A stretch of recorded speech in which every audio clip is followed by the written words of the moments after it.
Hello students, आपका स्वागत है। आज का हमारा टॉपिक है क्लासिफिकेशन ऑफ पॉलीमर। पर इससे पहले हमने पॉलीमर के इंट्रोडक्शन के बारे में, पॉलीमराइजेशन के बारे में, इसके अलावा डिग्री ऑफ पॉलीमराइजेशन यानी बहुलकीकरण की मात्रा क्या होती है, इसके अलावा हमने polythene, PVC, polyacrylonitrile, polystyrene, PIB, PTFE, terylene, nylon, buna S, buna N, इन सब की पहले बहुत सारे स्ट्रक्चर्स करके रखे हैं जिनका मैंने आपको बताया था कि बार बार रिवीजन करना है, क्योंकि इस चैप्टर में सबसे इंपॉर्टेंट बहुलक की स्ट्रक्चर्स ही होती हैं।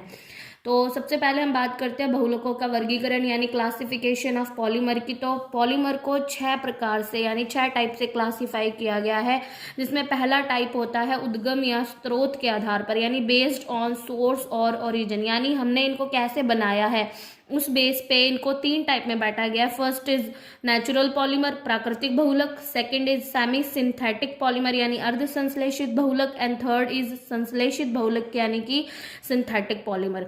अगर हम इनकी बात करें तो प्राकृतिक बहुलक क्या होते हैं, जो हमें, नेचुरल पॉलीमर क्या होते हैं, जो हमें सीधा नेचर से ऑब्टेन होते हैं। फॉर एग्जाम्पल जैसे सब्जी है, उसमें क्या होता है, सेलुलोज, या जैसे अनाज है, गेहूं है, तो उसके अंदर क्या होता है, स्टार्च होता है। तो स्टार्च हो गया, सेलुलोज हो गया, प्रोटीन हो गया, मिल्क का जो कैसीन प्रोटीन है, इसके अलावा डीएनए है, आरएनए है, या नेचुरल रबड़ है, प्राकृतिक रबड़ है, ये सारे के सारे हमें सीधा नेचर से ऑब्टेन होते हैं, इसीलिए इन्हें प्राकृतिक बहुलक यानी कि नेचुरल पॉलीमर बोला जाता है। सेकंड है संश्लेषित बहुलक। संश्लेषित यानी सिंथेटिक पॉलीमर जो पूरी तरीके से ह्यूमन मेड होते हैं, यानी इन्हें लैब में बनाया जाता है, इनका नेचर का इनके अंदर कोई भी योगदान नहीं होता। जैसे पॉलीथीन, पॉलीथीन को लैब में ह्यूमन के द्वारा यानी मानव के द्वारा बनाया जाता है। पीवीसी हो गया, पॉलीएक्रिलोनाइट्राइल हो गया, टेफ्लॉन हो गया, ये सारे के सारे संश्लेषित बहुलक यानी कि सिंथेटिक पॉलीमर में आते हैं।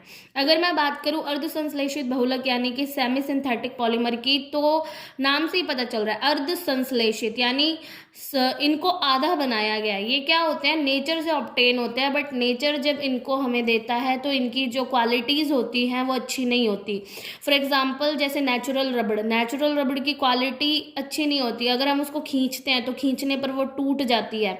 तो हमें क्या करना होता है, उसकी क्वालिटी को सुधारने के लिए उसको क्या किया जाता है, लैब में उसमें सुधार किए जाते हैं, उनकी क्वालिटीज़ को चेंज किया जाता है, इसीलिए इसे क्या बोला जाता है, अर्ध संश्लेषित यानी कि सेमी सिंथेटिक बोला जाता है। मतलब कि नेचर से ऑब्टेन हो बट उनकी क्वालिटीज़ अच्छी ना होने के कारण लैब में उनको क्या किया जाता है, मॉडिफाई किया जाता है, तो इसे बोला जाता है अर्ध संश्लेषित यानी सेमी सिंथेटिक पॉलीमर। नेक्स्ट अगर मैं बात करूं तो नेक्स्ट हमारा टाइप है एकलक इकाइयों के आधार पर यानी based on type of monomers. First इसका टाइप है समबहुलक, नाम से ही पता चल रहा है, सम यानी समान, होमोपॉलीमर इसको बोलते हैं, यानी ऐसा बहुलक, ऐसा पॉलीमर जिसमें एक ही टाइप का मोनोमर, एक ही टाइप की एकलक इकाई यूज की जाए और उसी से उसको बनाया जाए। जैसे पॉलीथीन, पॉलीथीन को बनाने के लिए सिर्फ हम एथीन यूज करते हैं। पीवीसी को बनाने के लिए हम सिर्फ वाइनिल क्लोराइड यूज करते हैं। जैसे कि मैंने आपको पहले ये सारे फॉर्मूलाज बताए थे, जैसे ये है पॉलीथीन, पॉलीथीन को बनाने के लिए हमने सिर्फ किसका यूज किया, एथीन का यूज किया। पीवीसी को बनाने के लिए हमने सिर्फ किसका यूज किया, वाइनिल क्लोराइड का। मतलब इसमें एक ही टाइप का मोनोमर यूज किया जाता है, तो इन्हें क्या बोला जाता है, इन्हें बोला जाता है होमोपॉलीमर यानी कि समबहुलक। नेक्स्ट अगर मैं बात करूं किसकी, नेक्स्ट अगर मैं बात करती हूँ सह बहुलक या विषम बहुलक की, तो नाम से पता चलता है, विषम मतलब अलग अलग, जिसमें एक से ज्यादा टाइप के मोनोमर यूज किए जाएंगे, उन्हें बोला जाता है कोपॉलीमर यानी कि विषम बहुलक। फॉर एग्जाम्पल अगर मैं देखूं जैसे कि ब्यूना एस, ब्यूना एस के अंदर एक टाइप का मोनोमर हमने यूज नहीं किया, हमने इसमें एक से ज्यादा टाइप के मोनोमर यूज किए थे, जैसे 1,3-ब्यूटाडाइइन और स्टाइरीन। या फिर हम कोई और एक जैसे ब्यूना एन, ब्यूना एन में हमने क्या यूज किया था, 1,3-ब्यूटाडाइइन और एक्रिलोनाइट्राइल। या फिर नाइलॉन 6,6, उसमें हमने क्या यूज किया था, हेक्सामेथिलीन डाइअमीन और एडिपिक एसिड। मतलब जिसमें एक से ज्यादा टाइप का मोनोमर यूज किया जाएगा, एक से ज्यादा टाइप की एकलक इकाई यूज की जाएगी, उसे क्या बोला जाएगा, विषम बहुलक या फिर कोपॉलीमर बोला जाता है। तो आप लोगों को समझ आया समबहुलक क्या होते हैं, जिसमें एक ही टाइप के मोनोमर यानी एक ही टाइप की एकलक इकाई यूज की जाती है। जिनके नाम में भी पॉली आएगा ना, वो सारे के सारे होमोपॉलीमर है। जैसे पॉलीथीन, सिर्फ एथीन से बना है। पॉलीवाइनिल क्लोराइड सिर्फ वाइनिल क्लोराइड से बना है। पॉलीआइसोप्रीन सिर्फ आइसोप्रीन से बना है। पॉलीक्लोरोप्रीन सिर्फ क्लोरोप्रीन से बना है। तो जिसके भी नाम में पॉली आएगा ना, वो सारे के सारे समबहुलक है। लेकिन जब अगर हम बात करें किसकी, कोपॉलीमर या फिर विषम बहुलक की, तो उनके नाम में पॉली नहीं आता। जैसे नाइलॉन 66, क्या इसके नाम में पॉली आया? नहीं आया। तो ये जो है क्यों नहीं आया, क्योंकि इसमें अलग अलग एक से ज्यादा टाइप के मोनोमर्स यूज किए गए हैं, इसीलिए इनके नाम में पॉली नहीं आता। लेकिन हाँ, इसे पॉली एमाइड बोलते हैं। क्यों? क्योंकि इसमें एमाइड बॉन्ड, एक ही टाइप का बॉन्ड जो है वो रिपीट हो रहा है। समझ आई आप लोगों को बात? थर्ड है इसका स्ट्रक्चर के बेस पे। स्ट्रक्चर के बेस पे इसको 3 टाइप में डिवाइड किया गया है। एक होता है रेखीय यानी लीनियर, सेकंड होता है शाखित यानी कि ब्रांच्ड चेन पॉलीमर, थर्ड होता है तिर्यकबद्ध जाल बहुलक यानी कि क्रॉस लिंक्ड पॉलीमर। तो नाम से ही पता चलता है लीनियर, जिसकी स्ट्रक्चर क्या होगी, बिल्कुल सीधी होगी। लीनियर स्ट्रक्चर, जैसे ये बिल्कुल सीधी स्ट्रक्चर होगी, वो क्या होंगे, लीनियर होंगे। ब्रांच्ड चेन का क्या मतलब होता है, ब्रांचेस निकली हुई होंगी, उसमें शाखा निकली होंगी। जैसे अगर मैं इसी में कोई सब्स्टिट्यूट निकाल दूं, जैसे CH3, या मैंने इसमें एक और सब्स्टिट्यूट निकाल दिया कोई, तो मतलब एक मेन लाइन होगी, एक मेन चेन होगी और उसकी ब्रांचेस निकली हुई होंगी, तो वो हो जाएगा ब्रांच्ड चेन पॉलीमर यानी कि शाखित श्रृंखला बहुलक। थर्ड वन क्या होता है, तिर्यकबद्ध जाल बहुलक, क्रॉस लिंक्ड पॉलीमर। इसका एग्जांपल ऐसे समझो, जैसे ये 3-4 मेन लाइनें हैं, इनके बीच में क्रॉस बॉन्ड बने हुए हैं, जगह जगह ये चेन आपस में जुड़ी हुई है इस टाइप से।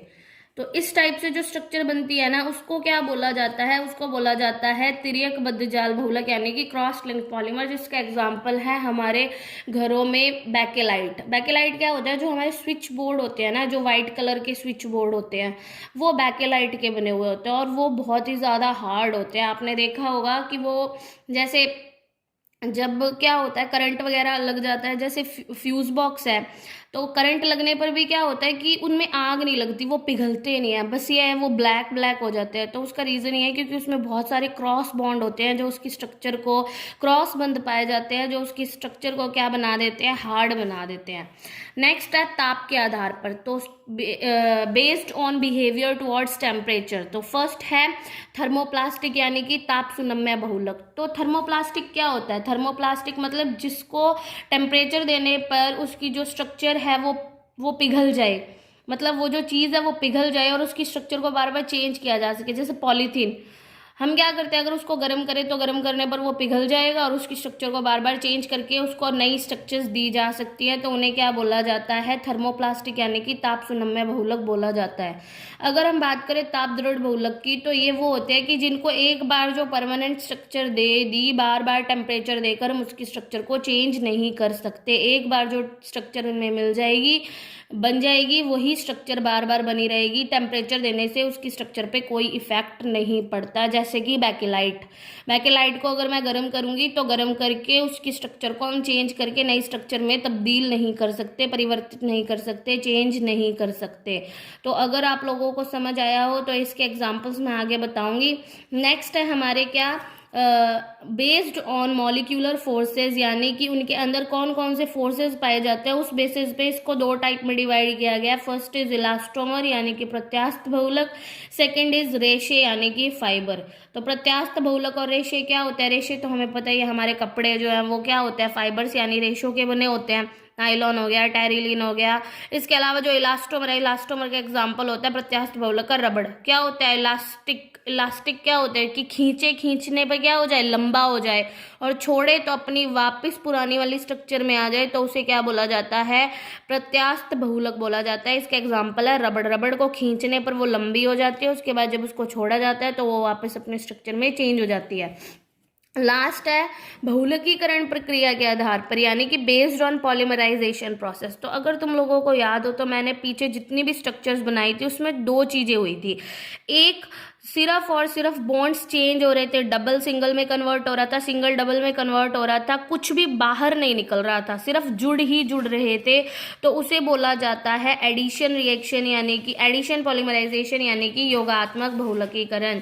जिसका एग्जाम्पल जैसे तुम देखो ये है ब्यूना एस। ब्यूना एस में क्या हुआ, हमने जो मोनोमर्स लिए, ये डबल सिंगल में चेंज हुआ, सिंगल डबल में चेंज हुआ, डबल सिंगल में चेंज हुआ, प्लस जो है वो यहाँ बॉन्ड में यानी माइनस में मैंने बोला था, यानी बॉन्ड में कन्वर्ट हो जाता, मतलब ये दोनों सिर्फ जुड़ रहे हैं, कुछ भी बाहर नहीं निकल रहा। तो इस टाइप की रिएक्शन को बोला जाता है एडिशन पॉलीमराइजेशन यानी योगात्मक बहुलकीकरण। अगर मैं बात करूं किसकी, संघनन बहुलकीकरण यानी कि कंडेंशन पॉलीमराइजेशन, तो इसका एग्जाम्पल था नाइलॉन 6 या टेरिलीन। जैसे टेरिलीन, ये देखो टेरिलीन में हमने टरथैलिक एसिड और एथिलीन ग्लाइकॉल लिया था, तो ये इसके अंदर ये दोनों आपस में जब जुड़ते थे तो बीच में से छोटा मॉलिक्यूल H2O का बाहर भी निकलता था। तो जब दो मोनोमर्स आपस में जुड़े और कुछ भी बाहर ना निकले तो वो तो होगा एडिशन पॉलीमराइजेशन यानी योगात्मक बहुलकीकरण। और जब दो आपस में जुड़े और जुड़ने पर बीच में से छोटे छोटे मॉलिक्यूल्स बाहर भी निकले तो उसे बोला जाता है कंडेंशन पॉलीमराइजेशन यानी कि संघनन बहुलकीकरण। तो अगर मैं आप लोगों को आगे डिस्क्राइब कर रही हूँ थोड़ा सा, जैसे first is based on source और ओरिजिन यानी उद्गम या स्रोत के आधार पर प्राकृतिक बहुलक क्या होता है, जो सीधा प्रकृति से प्राप्त हो यानी कि नेचर से ऑब्टेन होते हैं। Example DNA, starch, cellulose, protein, प्राकृतिक रबड़ यानी नेचुरल रबड़। सेकंड क्या है, संश्लेषित बहुलक यानी सिंथेटिक पॉलीमर, जो क्या होते हैं, मैन मेड पॉलीमर होते हैं, यानी इनको सिर्फ और सिर्फ ह्यूमन द्वारा बनाया जाता है, नेचर का इसमें कोई भी कॉन्ट्रीब्यूशन नहीं होता, योगदान नहीं होता, मानव निर्मित बहुलक इसको बोलते हैं, जैसे पॉलीथीन, पीवीसी, नाइलॉन, टेफ्लॉन आदि। Next is semi synthetic polymer यानी कि अर्ध संश्लेषित बहुलक। तो ऐसे बहुलक जो प्रकृति से प्राप्त हों परंतु क्वालिटी अच्छी ना होने के कारण इनको लैब में सुधारा जाता है, यानी कि नेचुरल पॉलीमर्स, नेचुरल यानी इनको नेचर से ऑब्टेन किया गया, which are modified by chemical reaction. जैसे वल्केनाइज्ड रबड़, आप लोगों ने 10th में पढ़ा होगा, वल्कनीकृत रबड़ कि सल्फर मिलाकर रबड़ को मजबूती दी जाती है, जितना ज़्यादा सल्फर मिलाओगे रबड़ उतना ज़्यादा मजबूत बनेगा। Next is cellulose acetate. Cellulose acetate को रेयॉन भी बोला जाता है, ये याद रखना, रेयॉन का नाम पूछा जाता है, सेल्यूलोज एसीटेट को रेयॉन बोलते हैं। ये भी एक टाइप के फाइबर्स होते हैं, रेशे होते हैं। उसके बाद सेल्यूलोज नाइट्रेट, ये सारे के सारे हो गए। नेक्स्ट अगर हम बात करें क्लासिफिकेशन बेस्ड ऑन पॉलीमर, तो एकलक इकाइयों के आधार पर क्या होता है, समबहुलक, विषम बहुलक। जो एक ही टाइप के मोनोमर से बनते हैं उन्हें बोला जाता है होमोपॉलीमर यानी समबहुलक, और जो एक से ज़्यादा टाइप के पॉलीमर से मिलकर बने होते हैं उन्हें क्या बोला जाता है, विषम बहुलक या कोपॉलीमर। नेक्स्ट क्या था, बेस्ड ऑन टेम्परेचर। तो टेम्परेचर में मैंने बताया था कि जिनको टेम्परेचर देने पे वो पिघल जाए और उनकी स्ट्रक्चर को बार बार चेंज किया जा सके तो उन्हें तो बोला जाता है thermoplastic. Those polymer can be moulded to any shape, these polymer soften on heating यानी गर्म करने पर सॉफ्ट हो जाते हैं और कूल करने पर वापस हार्ड भी हो जाते हैं। थर्मोसेटिंग प्लास्टिक में क्या था, जिनकी स्ट्रक्चर को बार बार चेंज नहीं किया जा सकता। बार बार इनकी स्ट्रक्चर चेंज क्यों नहीं होती, क्योंकि इनमें बहुत ज़्यादा स्ट्रॉन्ग बॉन्ड पाए जाते हैं। तो ये मैंने अभी सिर्फ 3 टाइप आप लोगों को डिस्क्राइब किया है, बाकी के आगे जो टाइप्स हैं वो बाद में डिस्क्राइब करेंगे नेक्स्ट वीडियो के अंदर। तो अगर आप लोगों को इस वीडियो में कोई भी प्रॉब्लम हो तो आप अपनी प्रॉब्लम कमेंट बॉक्स में कमेंट करके लिख सकते हैं। और अगर आपको वीडियो पसंद आई हो तो चैनल को सब्सक्राइब करना ना भूले। नई वीडियोज़ के लिए चैनल्स को सब्सक्राइब ज़रूर कर दे। Thank you.